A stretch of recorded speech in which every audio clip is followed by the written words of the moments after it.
Welcome to the full of science students. आज का जो हमारा टॉपिक है वो है molecular approach to animal systematic. आज से हम जोलॉजी बी जो है वो चैप्टर 1 से स्टार्ट कर रहे हैं। जो इम्पोर्टेंट टॉपिक है उन्हीं के लेक्चर्स जो हैं वो अपलोड किए जाएंगे। हमारा फर्स्ट चैप्टर में जो फर्स्ट इंपॉर्टेंट टॉपिक है वो है molecular approaches to animal systematic. तो मॉलिक्यूलर अप्रोचेस में शामिल है कि डिफरेंट स्पीशीज के प्रोटीन्स को स्टडी करना, डीएनए को स्टडी करना, आरएनए को स्टडी करना। तो इन सब की स्टडी को हम मॉलिक्यूलर अप्रोचेस में शामिल करते हैं। मॉलिक्यूलर टेक्निक्स जो हैं ये प्रोवाइड करती हैं हमें बहुत ही इंपॉर्टेंट इन्फॉर्मेशन। काफ़ी अरसे से हमें ये इन्फॉर्मेशन जो है वो प्रोवाइड कर रही है डिफरेंट एनिमल्स के अकॉर्डिंग, उनके डीएनए के अकॉर्डिंग, उनकी प्रोटीन्स के अकॉर्डिंग, उनके आरएनए के अकॉर्डिंग। तो ये इन्फॉर्मेशन जो है हम यूज़ करते हैं टेक्सोनोमिक स्टडी में, यानी ऑर्गेनिज्म को किस तरह जो है हमने किस ग्रुप में प्लेस करना है, किस तरह जो इसको नेम देना है, तो इनके लिए जो है ये इन्फॉर्मेशन हम यूज़ करते हैं। तो जो एनिमल्स होते हैं उनके डीएनए के अंदर नाइट्रोजन बेसिस का सीक्वेंस पाया जाता है। ये सीक्वेंस जो है ये बनाते हैं जीन्स। तो जीन्स जो है वो डिफरेंट प्रोटीन्स की फॉर्म में डिफरेंट जीन प्रोडक्ट्स जो हैं वो बनाते हैं।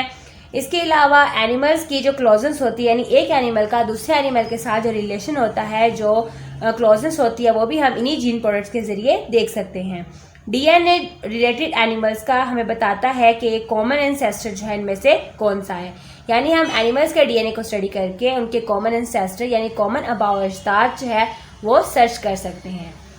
इसी तरह रिलेटेड एनिमल्स की जो जीन्स और प्रोटीन्स होती हैं वो भी एक दूसरे से बहुत ज़्यादा सिमिलर होती हैं अदर दैन अदर एनिमल्स की जीन्स और प्रोटीन से।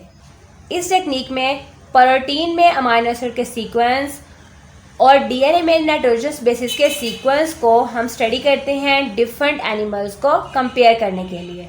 तो डिफरेंट एनिमल्स को कंपेयर भी हम इन्हीं उनके प्रोटीन्स और डीएनए की स्टडी से करते हैं, और इस तरह जो है हमें उनके अंदर कांस्टेंट म्यूटेशन रेट जो है वो मिल जाता है, यानी उनके सेल्स जो है वो किस टाइम पे डिवाइड करते हैं, उनके अंदर चेंज जो है वो किस टाइम पे आता है। तो ये सब हम जो है उनके डीएनए के सीक्वेंस और प्रोटीन्स के अंदर अमाइनो एसिड के सीक्वेंस को स्टडी करके जान सकते हैं।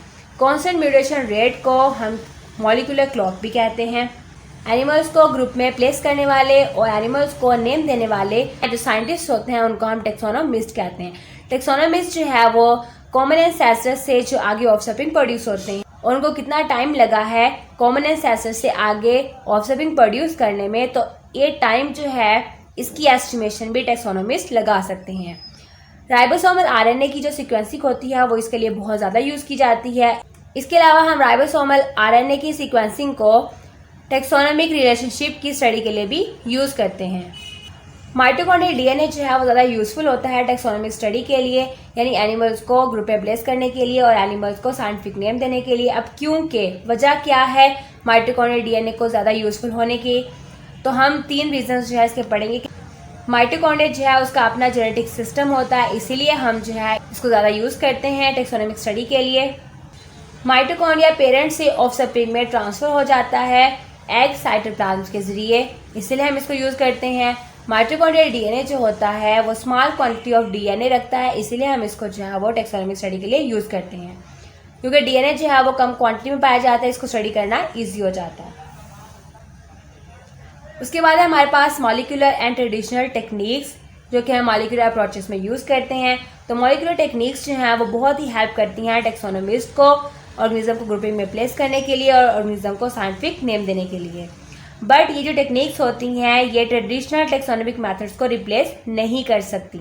मॉलिक्यूलर क्लॉक्स जो हैं वो एवोल्यूशनरी चेंजेस के रेट को डिटरमिन करने के लिए यूज़ किए जाते हैं, यानी एक ऑर्गेनिज्म के अंदर कितना टाइम गुजरने के साथ साथ जो है उनमें चेंज आया और कितना चेंज आया है, तो ये सब जो है मॉलिक्यूलर क्लॉक के ज़रिए अंदाज़ा लगा सकते हैं। इससे हमें बहुत ही इंपॉर्टेंट इन्फॉर्मेशन जो है वो हासिल होती है, और ये इन्फॉर्मेशन जो है हमें बताती है कि फॉसिल रिकॉर्ड्स में कितना जो है वो टाइम गैप पाया गया, यानी एक एनिमल जो है उसकी कब डेथ हुई थी, कब उसका फॉसिल बना था, और उसके बाद कितने टाइम के बाद न्यू एनिमल जो है उसका फॉसिल बना, उसकी डेथ हुई थी। तो ये सब हम जो है मॉलिक्यूलर क्लॉक को स्टडी करके जान सकते हैं। तो मॉलिक्यूलर क्लॉक जो है वो डिफरेंट रेट्स पर रन किया जाता है, और ये डिपेंड करता है sequence of amino acids and protein, यानी प्रोटीन में जो अमाइनो एसिड सीक्वेंस होते हैं उसके ऊपर जो है ये डिपेंड किया जाता है। यानी जो टेक्सोनोमिस्ट होते हैं वो किसी भी ऑर्गेनिज्म के प्रोटीन्स में जो अमाइनो एसिड का सीक्वेंस होता है उसको स्टडी करते हैं।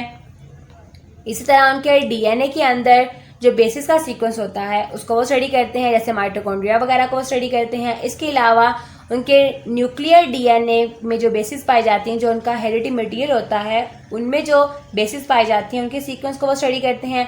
इसी तरह एवोल्यूशनरी लाइन एज का डिफरेंट जो डाटा होता है उसको वो स्टडी करते हैं, यानी एवोल्यूशन जो है चेंज ऑर्गेनिज्म के अंदर कब आया था, कितने अरसे के बाद आया था, किस वजह से आया था, इस सब को वो स्टडी करते हैं।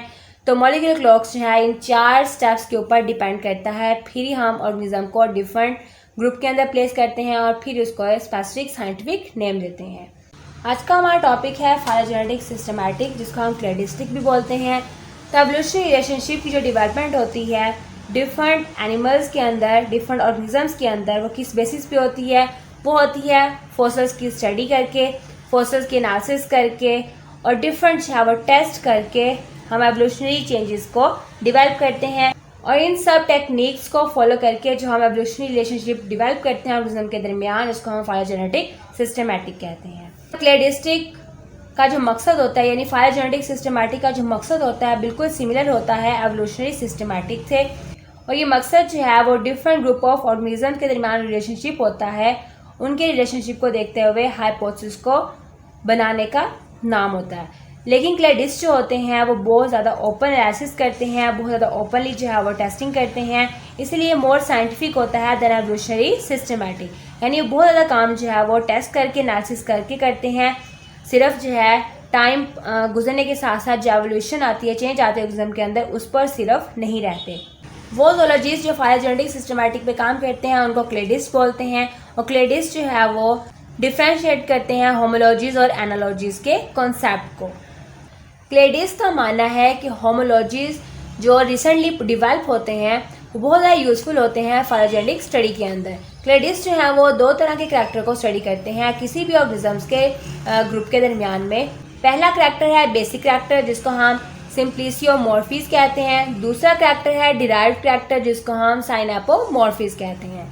तो सिम्प्लिसियोमॉर्फीज या बेसिक करैक्टर का मतलब है वो करैक्टर जो कि तमाम ग्रुप के जो मेंबर्स होते हैं वो आपस में शेयर करते हैं, यानी उनकी झलक जो है वो हर ऑर्गेनिज्म के अंदर पाई जाती है, हर ऑर्गेनिज्म जो है उस करैक्टर को फॉलो करता है।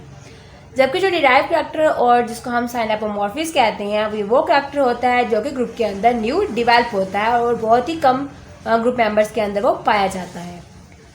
अब क्लेडोग्राम जो है वो क्या होता है? तो क्लेडोग्राम जो है वो हाइपोथेटिकल लाइनेज होता है, वो हाइपोथेटिकल ग्राफ होता है, एक डायग्राम होती है, उसको हम क्लेडोग्राम कहते हैं। क्लेडोग्राम जो है वो हमें क्या बताता है? वो डिफरेंट ऑर्गेनिजम्स या डिफरेंट ग्रुप के दरमियान में जो डिराइव्ड करैक्टर होते हैं उनके सीक्वेंस को बताता है। क्लेडोग्राम जो है इसको हम फैमिली ट्री भी कहते हैं, क्योंकि इसमें जो है हर बेसिक करैक्टर से लेके जो करैक्टर जो है किसी भी ग्रुप के अंदर, ऑर्गेनिज्म के ग्रुप के अंदर डेवलप होता है, उस सब की इन्फॉर्मेशन जो है वो पाई जाती है, इसलिए हम इसको एक फैमिली ट्री भी कहते हैं। स्टूडेंट्स, आज का जो हमारा टॉपिक है वो है सिमेट्री। सिमेट्री जो है वो क्या होती है? तो सिमेट्री जो है उसे कहते हैं जब किसी एनिमल के बॉडी पार्ट्स को हम एक पॉइंट या एक एक्सिस के इर्द गिर्द जो है वो अरेंज करते हैं, तो उस एनिमल्स की उस पॉइंट और एक्सिस के दरमियान में जो अरेंजमेंट होती है उसको हम सिमेट्री बोलते हैं।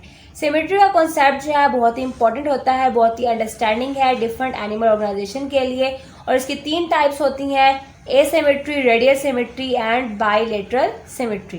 पहले हम देखते हैं कि एसिमेट्री जो है क्या होती है। तो एसिमेट्री में ये होता है कि एनिमल के बॉडी पार्ट्स को जिस एक पॉइंट और एक्सिस के इर्द अरेंज करना होता है, वो पॉइंट और एक्सिस जो है वो एब्सेंट होता है, तो इसीलिए हम एनिमल्स के पार्ट्स को इक्वली डिस्ट्रीब्यूट नहीं कर सकते। तो इस तरह की सिमेट्री को हम कहते हैं एसिमेट्री। और ये सिमेट्री जो है वो पाई जाती है स्पॉन्जेस के अंदर। तो मीन्स यहाँ पे एक ऑर्गेनिज्म है, इसकी अब हमने एसिमेट्री निकालनी है, तो मतलब ये हमारे पास है इसका सेंट्रल एक्सिस। अब इसका सेंट्रल एक्सिस जो है वो एब्सेंट है, मतलब हमें कंफर्म नहीं पता कि इसका सेंट्रल एक्सिस जो है वो कौन सा है। अब यहाँ पे सेंट्रल एक्सिस है, लेकिन इस वाला पोर्शन जो है वो इसका बॉडी पार्ट ज़्यादा लार्ज आ गया, इस वाला भी पोर्शन ज़्यादा लार्ज आ गया, दूसरी साइड जो है वो इसका बॉडी पार्ट्स कम है, तो मीन्स इसका सेंटर जो एक्सिस है वो बिल्कुल ही मिसिंग है।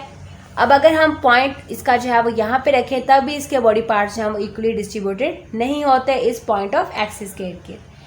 तो इस तरह के एनिमल्स के अंदर जो है वो एसिमेट्री पाई जाती है। तो एसिमेट्रिकल जो ऑर्गेनिजम्स होते हैं इनके अंदर कम्प्लेक्स कम्युनिकेशन या सेंसरी लोकोमोटिव फंक्शंस जो है वो नहीं पाए जाते। उसके बाद सेकंड जो टाइप है वो है रेडियल सिमेट्री। तो रेडियल सिमेट्री में होता यह है कि एनिमल्स के बॉडी पार्ट्स को इस तरह अरेंज करना, उस पॉइंट के इर्द गिर्द अरेंज करना कि उसका ओरल एबोरल एक्सिस जो है वो डिवाइड होकर मिरर इमेजेस बन जाए। तो इसकी एग्जांपल है हमारे पास सी एनीमोन। इसकी फर्दर जो है वो दो टाइप्स हैं, बायरेडियल सिमेट्री और पेंटा रेडियल सिमेट्री। तो बायरेडियल का मतलब है कि एनिमल्स को इस तरह अरेंज करना कि उसका ओरल मतलब एंटीरियर पोर्शन जिसमें हेड होता है, एबोरल मतलब पोस्टीरियर पोर्शन जिसमें एनस वाला इसका हिस्सा होता है, लेग्स वगैरह जो है वो पाई जाती हैं। तो एनिमल्स को इस तरह कट करना कि उसका हेड भी आए और उसकी जो है वो लेग्स भी आए इक्वली, और एनिमल्स के दोनों पार्ट्स जो है एक दूसरे के मिरर इमेजेस हों। तो इस तरह की सिमेट्री को हम रेडियल सिमेट्री कहते हैं। और बायरेडियल सिमेट्री मतलब कि एनिमल्स के दो मिरर इमेजेस बने, तो इसको हम बायरेडियल सिमेट्री कहेंगे। पेंटारेडियल यानी एनिमल्स के 5 मिरर इमेजेस पार्ट्स बने, तो उसको हम पेंटारेडियल सिमेट्री बोलेंगे। तो बायरेडियल सिमेट्री इसको आप डायग्राम से देख लें। तो अगर ह्यूमन बॉडी जो है इस तरह लेटी हुई है और उसको सेंटर से हम कट करते हैं, तो दोनों जो पार्ट बनेंगे वो बिल्कुल ही एक दूसरे के मिरर इमेजेस होंगे और 2 पार्ट होंगे। पेंटारेडियल सिमेट्री में इस तरह होगा कि बॉडी को इस तरह कट करेंगे कि उसके 5 जो है वो मिरर इमेजेस वाले पार्ट्स बनेंगे। लास्ट जो हमारे पास टाइप है वो है बाइलेटरल सिमेट्री। ऑर्गेनिज्म के बॉडी पार्ट्स को इस तरह अरेंज करना एक प्लेन के अंदर, एक एक्सिस के अंदर, कि उसका अपर सरफेस अलग हो, लोअर सरफेस अलग हो, और दोनों जो उसके बॉडी पार्ट्स हों वो बिल्कुल एक दूसरे के नॉन मिरर इमेजेस हों। तो अगर ये ह्यूमन बॉडी जो है इस तरह लेटी हुई है, तो इस तरह हम इसको लॉन्गिट्यूडनली कट करेंगे, तो इसका हेड वाला पोर्शन ऊपर रह जाएगा, एबोरल पोर्शन जो है वो नीचे रह जाएगा, और बॉडी जो है एक दूसरे के जो पार्ट्स होंगे वो नॉन मिरर इमेजेस होंगे। बॉडी के दोनों पार्ट्स एक दूसरे से डिफरेंट होंगे। तो इस तरह की सिमेट्री को हम बायलेटरल सिमेट्री कहते हैं। तो ये था हमारा आज का लेसन।